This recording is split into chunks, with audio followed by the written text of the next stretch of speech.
eh bien, je l'appelle C3 et elle, par contre, elle est dirigée obliquement, comme ça, elle est penchée vers la gauche.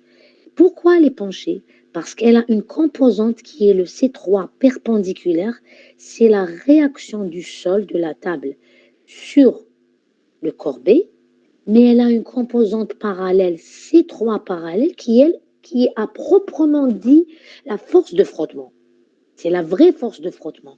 Mais comme je fais la résultante entre ce C3 perpendiculaire, qui est juste la réaction du sol en absence de frottement, et cette force parallèle, qui est une force de cisaillement en réalité, qui est une force de frottement qui est C3 parallèle, eh bien, la résultante, la somme vectorielle de C3 perpendiculaire et de C3 parallèle, donne une force qui est pencher du côté opposé au mouvement. Vous avez le mouvement qui va du milieu du corbet vers la droite. Et bien, la force C parallèle, elle est dans le sens contraire, du milieu vers la gauche. Et à cause de cette direction contraire au mouvement, parce que les frottements empêchent, essayent d'empêcher le mouvement, et bien, vous allez avoir la force C3 qui penche du côté opposé au côté positif du mouvement.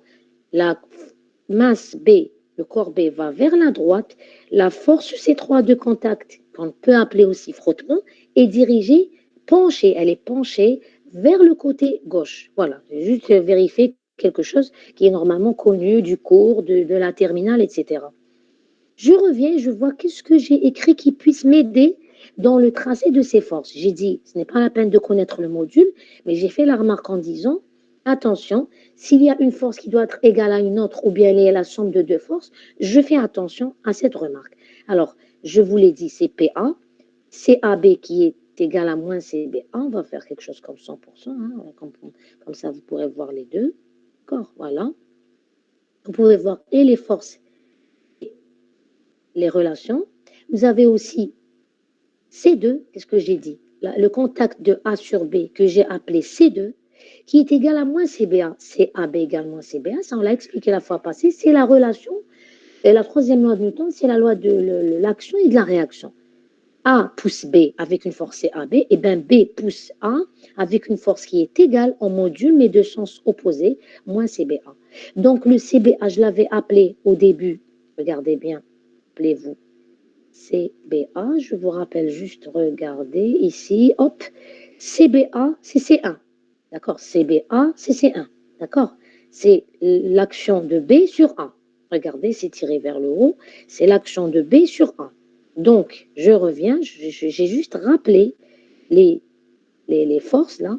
Donc, CAB qui est égal à C2, l'action de A sur B, c'est moins l'action de B sur A. Donc, regardez, gardez juste les écritures simples. C2 égale moins C1, CTB c'est C3 et F1.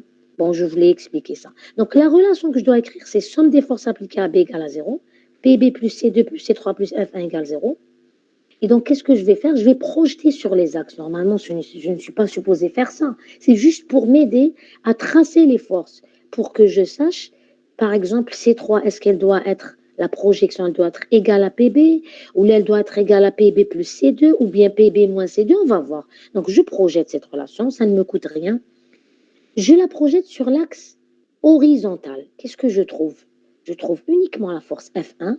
Elle est dans le sens du mouvement, ça me donne plus F1.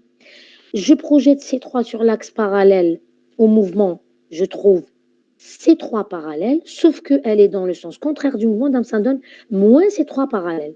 La somme est égale à 0, bien sûr. Avec, bien sûr, je vous rappelle, F1 égale alpha T1. Si jamais vous vouliez avoir sa valeur, c'est alpha T1.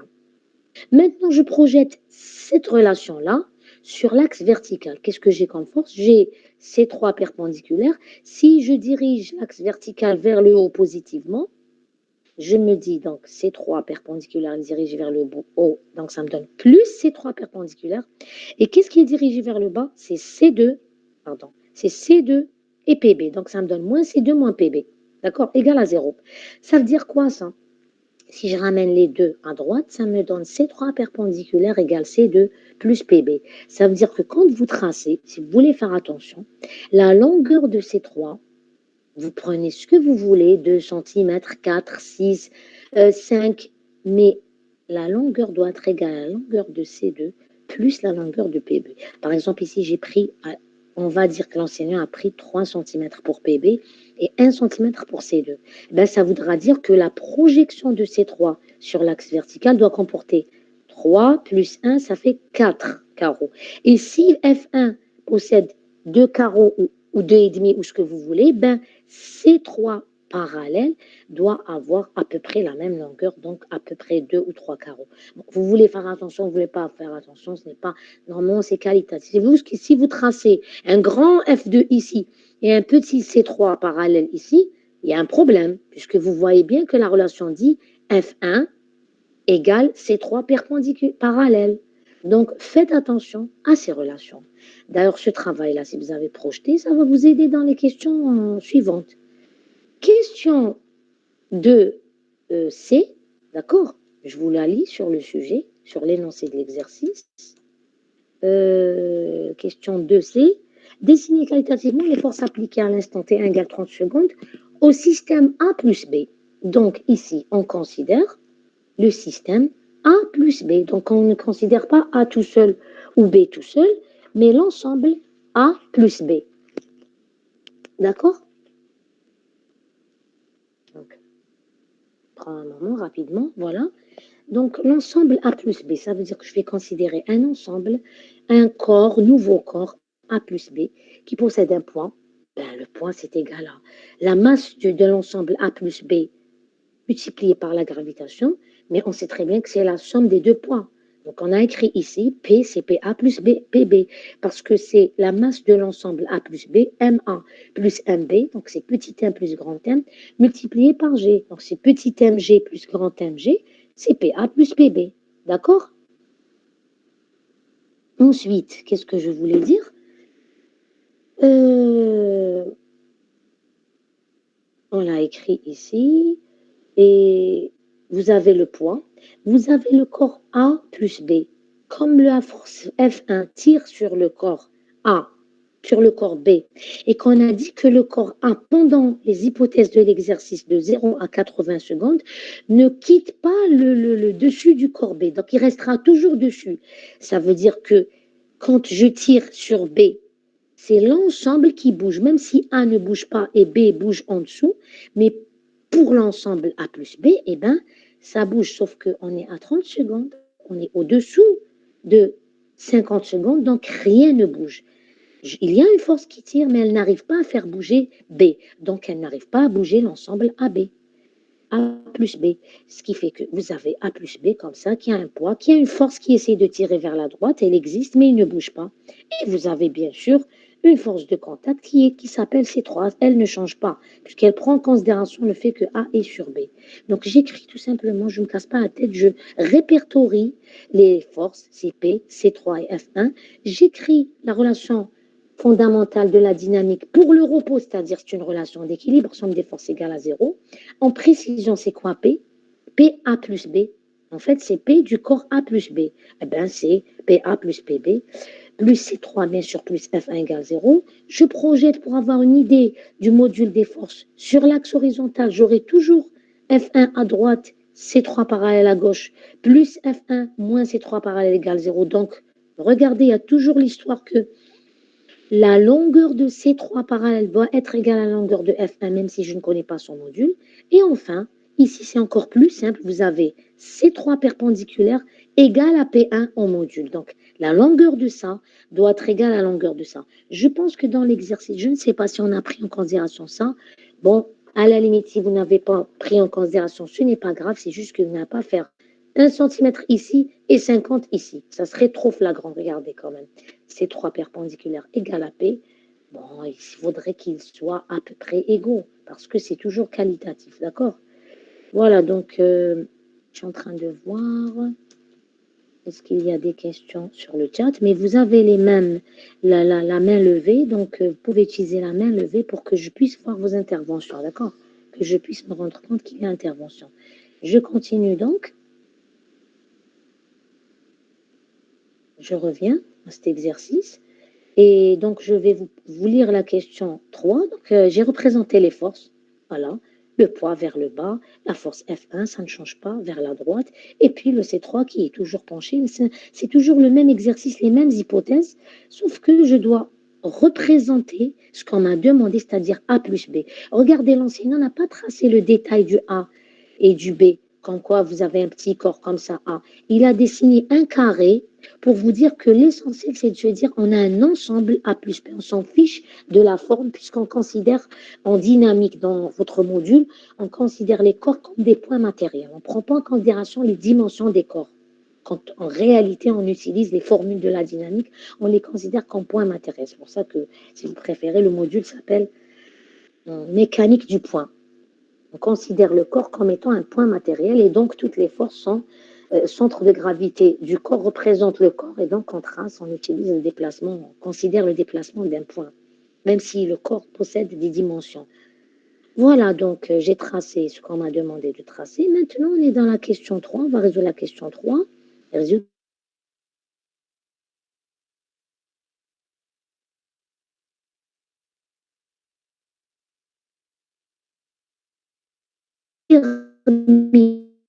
force appliquée à l'instant, cette fois-ci, T2 égale 60 secondes.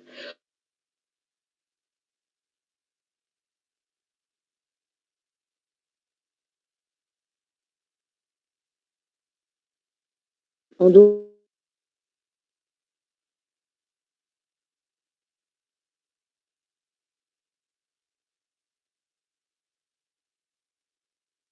entre parenthèses, c'est après la rupture de l'équilibre. C'est-à-dire que c'est au-dessus de T0. Ça veut dire que donc, le corps B se met en mouvement. Il est en mouvement. Donc, je ne vais pas lui appliquer une relation d'équilibre. Relation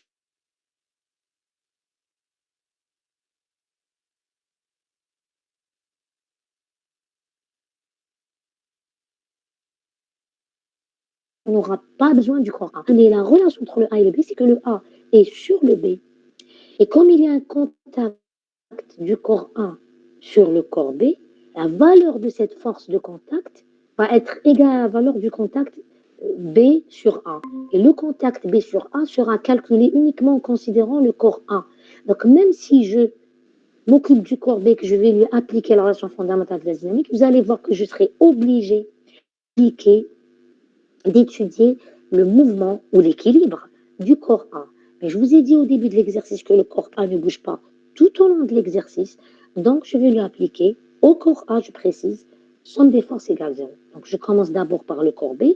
Disons que je ne savais pas que j'aurais besoin du corps. Quand j'écris, je vais voir est-ce que j'ai toutes les forces. Si je me débrouille bien sans A, tout va bien.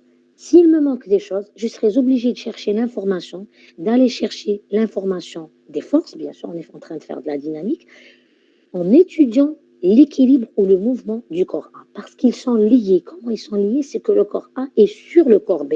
C'est comme si vous étudiez un ensemble dynamique, un système d'une poulie qui a deux fils, une partie, par exemple, reliée à une masse M1 et l'autre fil relié à la masse M2. Si vous voulez étudier la dynamique du point de la masse M2, vous êtes obligé d'étudier la dynamique de la masse M1 parce que les deux sont reliés par un fil et que le mouvement de l'une entraîne le mouvement de l'autre. Le mouvement de l'une dépend du mouvement de l'autre. D'accord? Voilà. J'ai fait ce petit rappel, pas uniquement pour cet exercice, mais pour la suite. Hein, mais je pense que vous, à votre niveau, vous savez tout ça. Alors, les forces appliquées au corps A sont, vous vous dites, tiens, pourquoi on parle du corps A alors qu'on nous a demandé le corps B? Allons-y, commençons par le corps B. Les forces appliquées au corps B sont PB, très bien. Est-ce qu'on peut voir les forces ici? On ne les a pas redessinées. Hein. On va les dessiner tout à l'heure. Vous le savez, hein, on a déjà vu ça. Le corps B, je rappelle juste, elles sont là, tout simplement. Ah non, elles ne sont pas là. Ça, c'est l'ensemble A plus B. Ah voilà, elles sont là. Regardez rapidement. C'est PB, F1, C2, contact de A sur B, la force appliquée par A sur le corps B, et la force de contact table B. Donc, vous allez la voir. Je vais la réécrire ici, question 3. Alors, PB, le poids du corps B, l'action du corps A sur le corps B que j'ai appelé C2, c'est en bleu. J'aime bien le code de couleur parce que ça nous permet de comment dire, de, de différencier les forces, entre les forces. Alors, je quitte juste rapidement. Je ne vois pas la personne qui était.